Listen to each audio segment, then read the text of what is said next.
I want to move to the main. We'll be revisiting this again, this subject, obviously, but I want to move to the main subject. This, let's call it a MAGA meltdown over Jeffrey Epstein. It's the first time we've really seen some nausea-inducing gyrations on the battleship that is MAGA, the political battleship that is MAGA.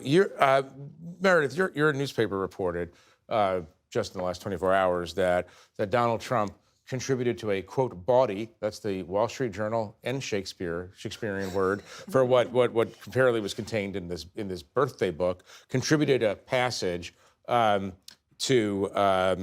Epstein's honor.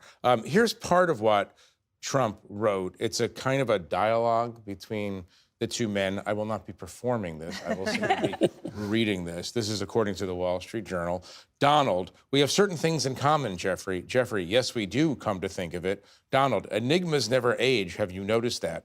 Jeffrey, as a matter of fact, it was clear to me the last time I saw you. Donald, a pal is a wonderful thing. Happy birthday, and may every day be another wonderful secret. Deal with that as you will. Meredith, tell us about this story that the Wall Street Journal just published. And if you don't mind, it's a pretty big assignment, but could you run through what we know about the relationship between Donald Trump and Jeffrey Epstein? Just the facts of what we know. Yeah. Well, you know what? I'll start there. Donald Trump and Jeffrey Epstein had an over decades-long relationship. They both ran in very elite and wealthy circles in New York, and they've been photographed many times at similar parties. We've seen them on video together, and we know that Donald Trump was also listed on the manifest for Jeffrey Epstein's private plane going from Palm Beach, where they both had homes, and to New York City.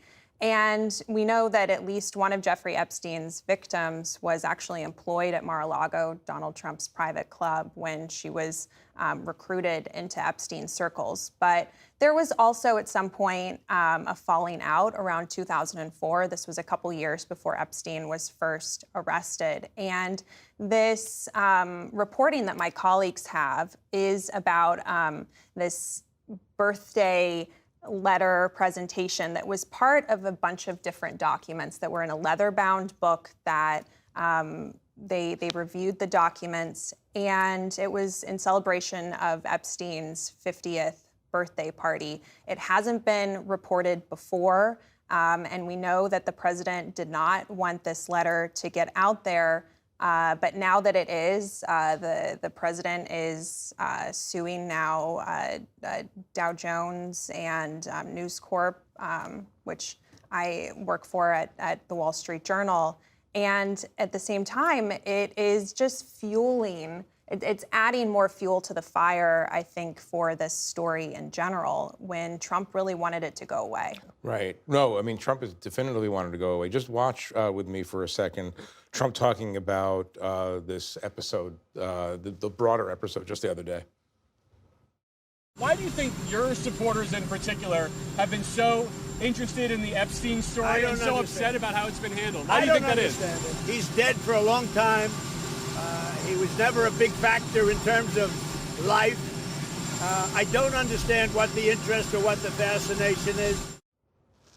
Who among us is a big factor in life? Very well put. Thank you. You'll join my philosophy panel after this discussion. But Steve, frame this out for us. Trump is in a pickle in a way that he hasn't been before with at least some of his own followers.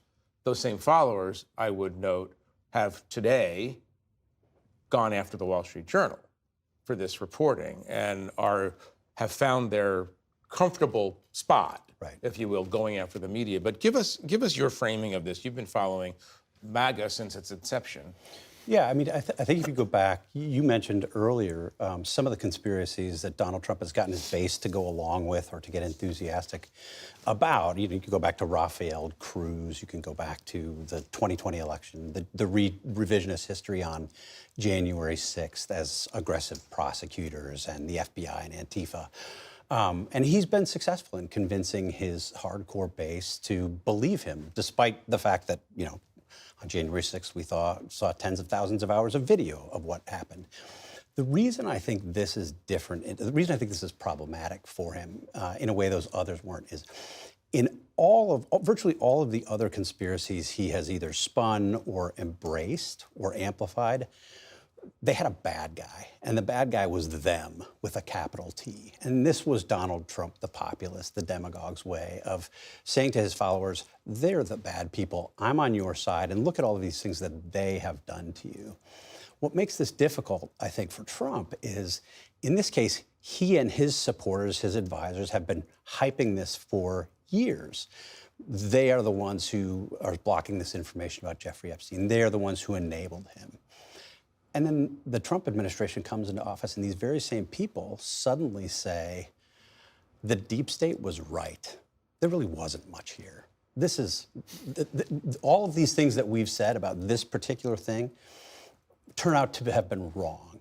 And that's a pretty stunning moment for a populist demagogue. And disorienting, Michael, for his followers to see Dan Bongino now on the inside at the FBI attacking the Attorney General for saying that the thing that he's been talking about all along really didn't happen. The Attorney General, who just a couple months earlier had released an angry letter to the FBI director demanding that these records be on her desk and accusing the FBI of trying to conceal these records. She now says there's no need to release any of those records. I think that... Although now she has, per Trump's orders, asked the judge to release the grand jury. Grand jury, but that is a very small subset of what the federal government has in its possession about Jeffrey Epstein. And it is not, like the grand jury testimony was not what she was demanding the FBI turn over. She was demanding what she described as thousands of pages of documents, computer hard drives that were gathered as part of that investigation.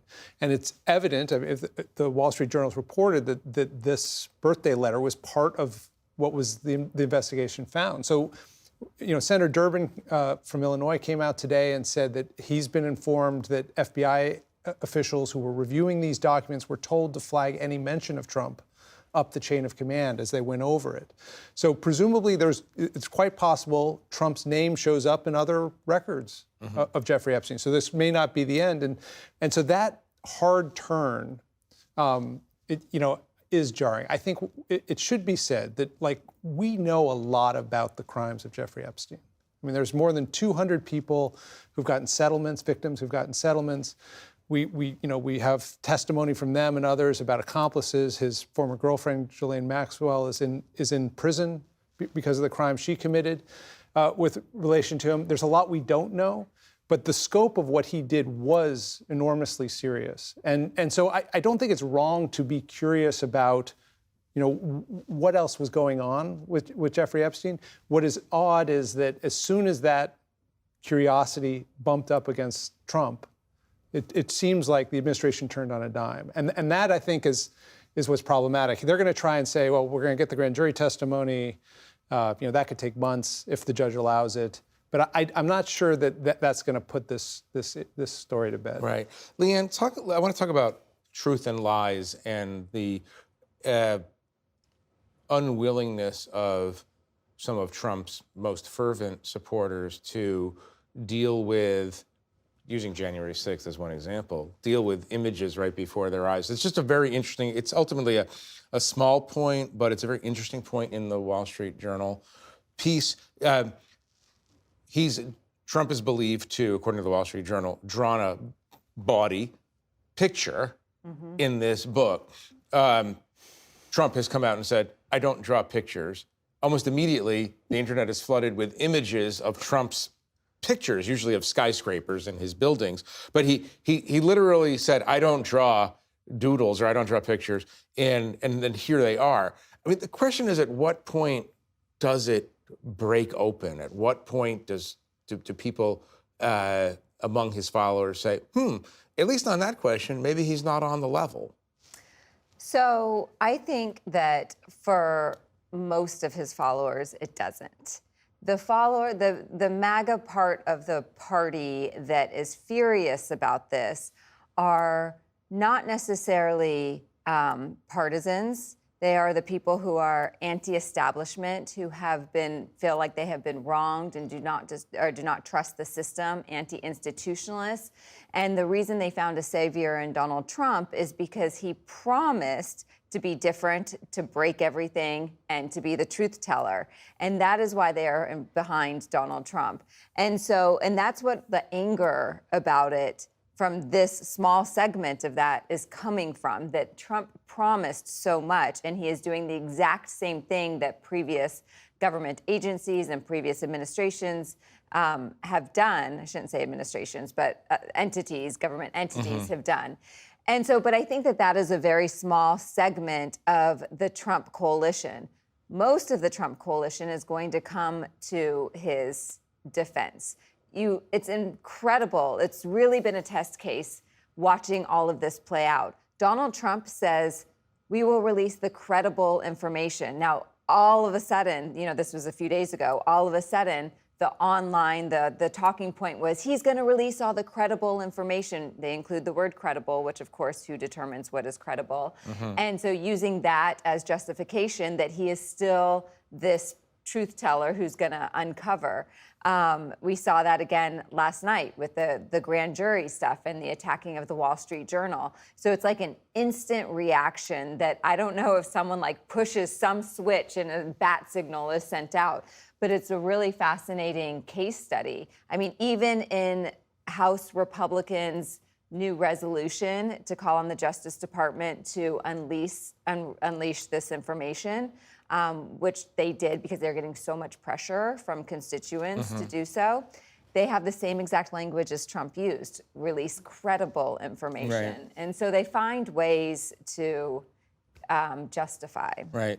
Will you watch with me for 1 minute? This is Tucker Carlson speaking about this controversy and about his frustration.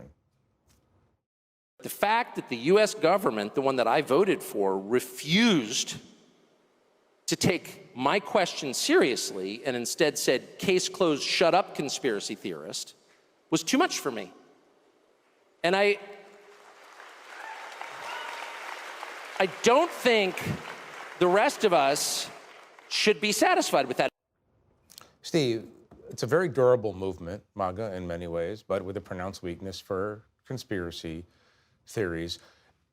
Try to imagine out where this is going, because I can't figure it out for the life of me. Yeah, I mean, we all make predictions like this at our own peril, right? I've been wrong about these things many times before. But look, I think this is what Tucker just framed is the challenge when the anti-establishment forces become the establishment. And that's what you're seeing here. And the question is whether sort of the MAGA crowd will go along with that. And there are certainly signs that there's resistance, pretty strong resistance, stronger than we've seen before, I think, for the reasons that we've discussed. The remaining question is whether the Trump administration can give them another target or refocus their attention. They're trying now. Yeah. Now Donald Trump is saying this is the Jeffrey Epstein hoax perpetrated by the same Democrats and people that you brought me to power to fight. The Wall Street Journal and the media will be another target inevitably.